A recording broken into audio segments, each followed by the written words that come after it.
There are some homes that just speak to you. They pull you in with a story that's written into their very bones. For Mike and Linda, that home was a mansion that had seen better days. It stood on a beautiful piece of land, its grand frame a silhouette against the Texas sky. But this wasn't just any old house needing a little love. A devastating fire had torn through it, leaving behind a scarred and broken shell. The price tag was $1.5 million, a number that felt staggering for a property that looked more like a ruin than a residence. Most people saw only the tragedy, the blackened timbers and shattered windows.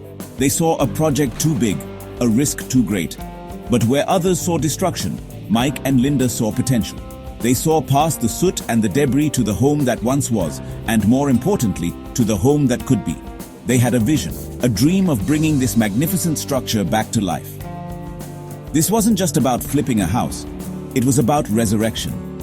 They felt a deep connection to the property, a sense that they were the ones meant to heal it. With zero renovation experience between them, they made a decision that many called crazy. They bought the fire-damaged mansion, ready to pour their hearts, souls, and savings into its restoration. It was a leap of faith, a giant, terrifying, beautiful leap into the unknown. Their friends and family were stunned. Questions came flooding in. Are you sure you know what you're getting into? Isn't it a total loss? The concerns were valid, born from a place of love and practicality. The scale of the project was immense, a challenge for even the most seasoned builders, let alone a couple who had never so much as knocked down a wall. But Mike and Linda held firm to their vision. They knew the road ahead would be long and filled with obstacles they couldn't even imagine yet. They understood the financial risks and the emotional toll it would take. But the dream of this home, restored to its former glory, was a powerful motivator. This journey wasn't just about bricks and mortar. It was about believing in second chances. It was about honoring the history of a place while writing a new chapter for their own family. As they stood on the overgrown lawn on that first day, keys in hand, the smoky scent still lingering in the air, they weren't just homeowners. They were caretakers of a legacy, guardians of a dream. The mansion stood before them, a wounded giant waiting for someone with enough courage and love to make it whole again. And so with a deep breath and a shared look of determination, their epic adventure began. Before a single hammer could be swung, Mike and Linda knew they needed professional opinions. They called in the experts, hoping for a roadmap, for some reassurance that their dream was achievable.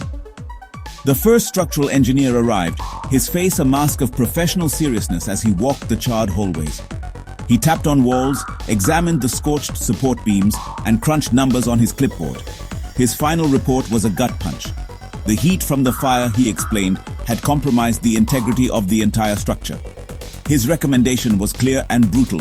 It was a total loss. He advised them to tear it down and start over. Hope is a stubborn thing though. Mike and Linda decided to get a second opinion. Maybe the first engineer was too cautious, too quick to condemn. The second expert arrived a week later, and the process repeated itself. He spent hours surveying the damage, his flashlight beam cutting through the dusty, dark rooms. He pointed out the deep cracks in the foundation, the way the steel beams had warped under the intense heat. His conclusion was the same as the first. The mansion was too fragile, too unstable. "You're fighting a losing battle," he told them gently. "The cost to save it will be far more than building a new home from scratch." By the time the third engineer came, a heavy cloud of doubt had settled over the project. Mike and Linda held their breath, praying for a different verdict. This engineer was known for his experience with historic restorations, and they hoped he would see what they saw. He was methodical, spending 2 full days on the property. He brought in special equipment to test the strength of the concrete and the resilience of the remaining frame. But in the end, his voice joined the chorus of naysayers. He confirmed that the building was structurally unsound. 3 experts, 3 identical declarations of it being a total loss. It felt like the world was telling them to give up. Faced with this unanimous professional opinion, anyone else would have walked away. The logical choice was to demolish the mansion and salvage what little they could. The financial numbers pointed to it, the safety concerns screamed it, and the experts had confirmed it. But Mike and Linda's decision was never just about logic. It was about heart. They looked at each other, the 3 devastating reports sitting on the table between them. They could either listen to the voices of doubt and let their dream crumble into dust, or they could trust their own intuition and fight for the home they believed in. They chose to fight. The first phase of any major renovation is demolition, but this was demolition on an entirely different scale. It wasn't just about tearing out old cabinets or pulling up carpets. This was a surgical operation on a critically injured patient. Mike and Linda had to carefully dismantle the parts of the mansion that were beyond saving while preserving the bones that still had life in them. The initial days were a whirlwind of noise, dust, and chaos. Heavy machinery rumbled onto the property, its mechanical arms reaching up to pull down charred sections of the roof and walls. It was a heart-wrenching process, watching parts of their dream home get torn away and hauled off in dumpsters. The sheer volume of debris was overwhelming. Every day, truck after truck was filled with blackened wood, twisted metal, and shattered glass. The mansion seemed to bleed its history onto the lawn. With no prior experience, Mike and Linda were learning on the fly, coordinating crews, and making split-second decisions that would affect the entire project. They quickly discovered that a fire-damaged structure is full of dangerous surprises. A seemingly stable wall could crumble with a single touch. A floor that looked solid could hide a treacherous, burnt-out hole beneath it. Safety became their number one priority, a constant worry that hung over every single task. One of the earliest and most significant problems they faced was the building's fragility. The engineers had been right about that. The remaining structure was incredibly delicate. The demolition crew had to work with extreme precision, almost like sculptors, chipping away at the ruin without causing a catastrophic collapse. There were several moments when a loud crack would echo through the site, and everyone would freeze, their hearts pounding, waiting to see if the whole thing would come tumbling down. It was a nerve-wracking dance between destruction and preservation, and the line between the two was terrifyingly thin. Adding to the chaos was the simple fact that they were novices in a world of professionals. They had to learn a whole new language filled with terms like load-bearing walls, joist hangers, and header beams. They spent their evenings poring over blueprints they barely understood and researching construction methods on the internet. Every day was a steep learning curve, and every mistake cost them time and money. The initial phase was a brutal introduction to the reality of their undertaking. The dream was still alive, but it was buried under a mountain of rubble, and the climb out was looking steeper than ever. As the demolition dust began to settle, Mike and Linda started to focus on the rebuild. One of the mansion's most iconic features was a set of grand, custom-made columns that supported the main portico. These weren't just structural, they were works of art, a key element of the home's stately character. One of these massive columns had been damaged in the fire and needed to be sent away for specialized repair. Finding a company that could restore its intricate details was a challenge in itself, but they finally located a workshop hours away. The column, valued at a staggering $30,000, was carefully loaded onto a truck and sent off on its journey. Weeks turned into a month, and the project was progressing to the point where they needed the column back to continue framing the entrance. Mike made the call to the workshop, expecting to arrange for its return, but the voice on the other end of the line was confused. They had no record of the column. They checked their logs, their work orders, their storage yard, nothing. Panic began to set in.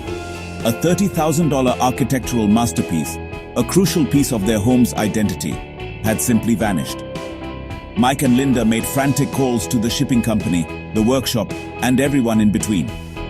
No one knew anything. It was as if the column had disappeared into thin air.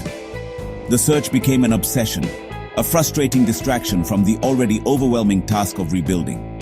For days, they chased down leads that went nowhere. Was it stolen? Was it delivered to the wrong address? Was it accidentally discarded as scrap? The possibilities were endless and maddening. The cost of replacing the column from scratch would be astronomical, a blow their budget simply couldn't handle. More than the money, it was the principle. It was a piece of their home's history, and they felt a desperate need to get it back. The missing column became a symbol of the project's precariousness, how one small thing going wrong could threaten to derail everything. Just as they were about to give up hope and accept the devastating loss, a breakthrough came from the most unexpected place. A junior employee at the restoration company, who had been on vacation when the column arrived, remembered seeing an unusually large unmarked crate being moved to a remote corner of their overflow warehouse. He led them to it, and there it was, safe and sound, covered in a thick layer of dust. The relief was immense, a wave of emotion that washed over both Mike and Linda. The column was found, but the incident had been a harsh lesson. It tested their resolve and showed them just how many moving parts were involved in this colossal undertaking and how easily one could get lost. With the mansion now an open shell, its vulnerable skeleton exposed to the elements. Mike and Linda were at the mercy of the weather.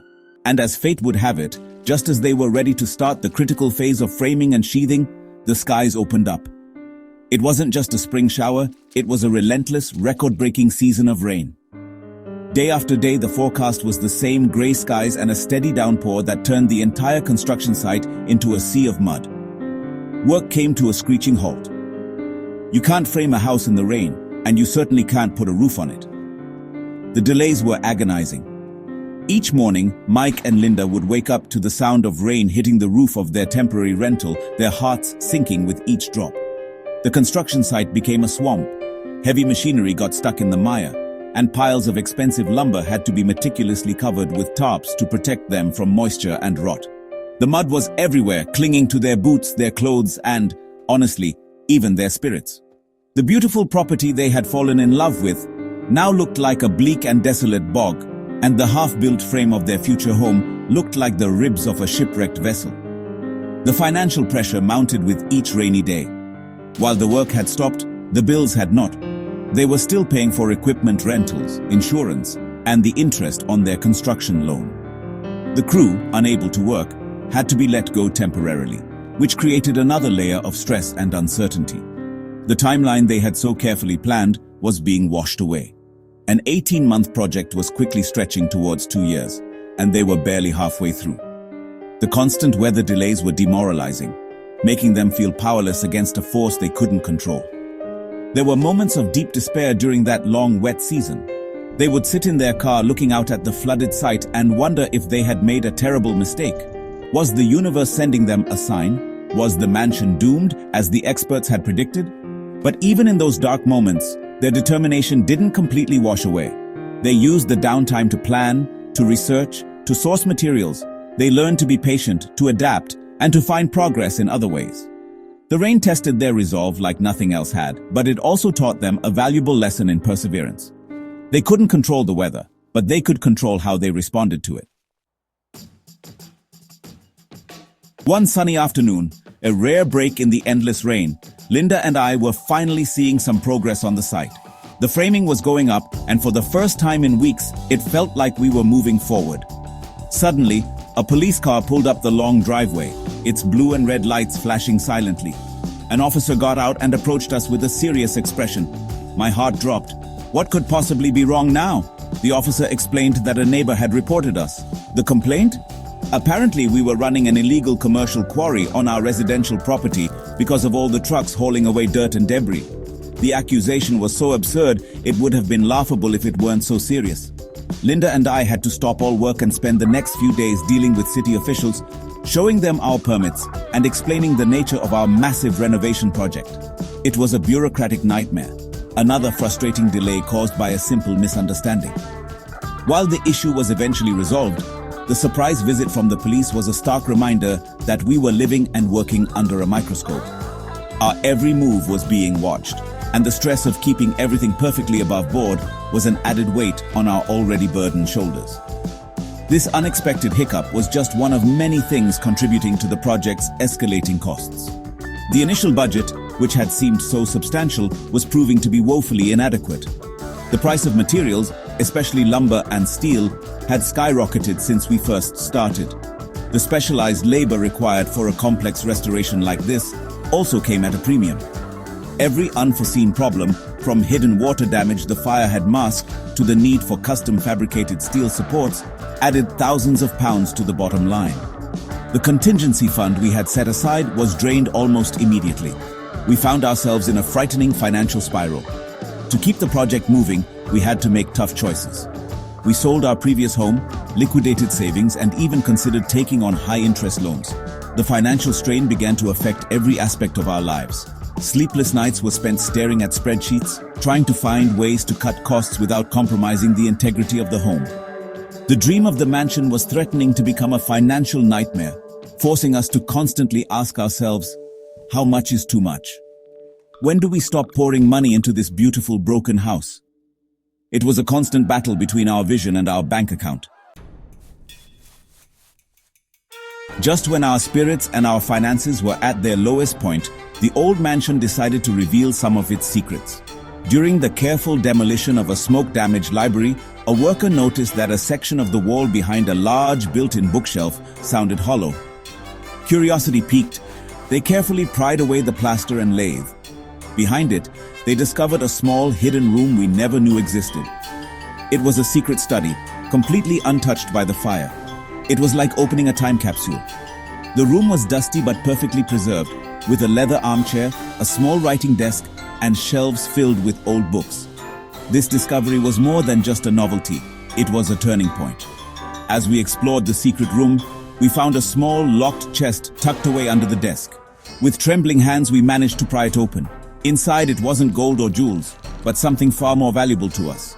The chest contained the original architectural blueprints for the mansion from the 1920s, along with a collection of historical photographs showing the home in its prime. These documents were a godsend. They provided a detailed map of the home's original layout, electrical systems, and plumbing, saving us tens of thousands of pounds in architectural and engineering guesswork. The discoveries didn't stop there. In another part of the house, while clearing out a collapsed section of the wine cellar, we unearthed a collection of rare antique coins that had been sealed in a metal box and buried beneath the floor. And while removing a damaged fireplace mantle, we found a set of sterling silver flatware, tarnished but intact, wrapped in oilcloth and hidden within the brickwork. Each discovery felt like a gift from the house itself, a little reward for our faith and hard work. The monetary value of these treasures was significant, providing a much-needed injection of cash right when we needed it most. But the true value of these finds went far beyond money. They were a powerful boost to our morale. The hidden room, the blueprints, the coins, they were tangible connections to the home's past, proof that we were on the right path. It felt as if the mansion was helping us, encouraging us to continue the restoration. These discoveries renewed our energy and strengthened our resolve. We were no longer just rebuilding a structure. We were uncovering and preserving a rich history. The house had started to give back, and this newfound partnership between our family and the home gave us the hope we needed to keep going. An 18-month renovation is not just a construction project, it's a marathon that tests the limits of human endurance. For Linda, the kids, and me, the mansion became the center of our universe. It consumed our time, our money, and our emotional energy. There were countless moments when giving up seemed like the only sane option. We faced exhaustion, financial anxiety, and the constant strain of living in a state of perpetual uncertainty. Arguments flared up over small decisions that felt monumental, and the weight of the project sometimes felt too heavy to bear. It was in these moments that our family bond became our most important tool. Our determination was a quiet, steady force. It was in the way Linda would spend hours researching the perfect, historically accurate window fixtures after a long day of dealing with contractors. It was in the way I would walk the property late at night, visualizing the next steps, refusing to let the setbacks defeat me. We learned to celebrate the small victories. A wall successfully framed, a delivery arriving on time, a day without rain. These tiny milestones were the fuel that kept us moving forward, step by painstaking step. We drew strength from each other, a shared look or a supportive hand on the shoulder often being all it took to get through another difficult day. Creativity became our superpower. When the budget was too tight to afford a high-end feature we wanted, we found clever workarounds. We learned to restore old fixtures ourselves, becoming experts in stripping paint and polishing brass. We scoured salvage yards for materials that would match the home's historic character, turning one person's trash into our treasure. Our children even got involved, helping to clear debris, pulling weeds, and dreaming up ideas for their new rooms. The project became a family affair, a collaborative effort that brought us closer together and taught us the value of teamwork and ingenuity. This journey transformed us. We were no longer the inexperienced couple who had nervously bought a ruined mansion. We had become resilient, resourceful, and deeply connected to the process of creating a home with our own hands.